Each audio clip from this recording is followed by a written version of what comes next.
பெரும் பட்ஜெட்டில் மோகன்லால் நடிக்கும் கருடா படத்தை எஸ் ராஜமௌலி இயக்குகின்றார் என்று சில தினங்களுக்கு முன்பு பெரும்பாலான இணையதளங்கள் மற்றும் பத்திரிகைகள் செய்திகள் வெளியானது. ஆனால் இது பற்றி மோகன்லாலோ ராஜமௌலியோ எதுவும் கூறவில்லை. தற்போது ராஜமௌலி அது பற்றி மனம் திறந்துள்ளார். சமீபத்தில் ஒரு திருமண நிகழ்ச்சிக்காக கேரளா வந்திருந்த ராஜமௌலியிடம் இது குறித்து நிருபர்கள் கேட்டனர்.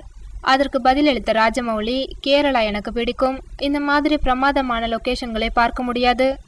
மோகன்லால் நான் மிகவும் மதிக்கும் கலைஞர். அவருடன் இணைந்து பணியாற்ற ஆவலாகத்தான் இருக்கின்றேன். ஆனால் தற்போதைக்கு என் கவனம் எல்லாம் பாகுபலி 2 ரசிகர்கள் எதிர்பார்ப்புக்கு ஏற்ற வகையில் உருவாக்குவதில்தான்.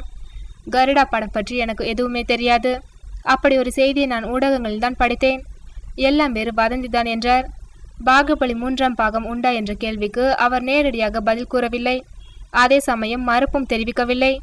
பாகுபலியின் 3வது பாகம் என்பது முதல் 2 பாகங்களின் தொடர்ச்சியாக இருக்காது. கதையும் களமும் வேறாக இருக்கும் என்று ஏற்கனவே ஃபேஸ்புக்கில் அவர் கூறியிருந்தது குறிப்பிடத்தக்கது.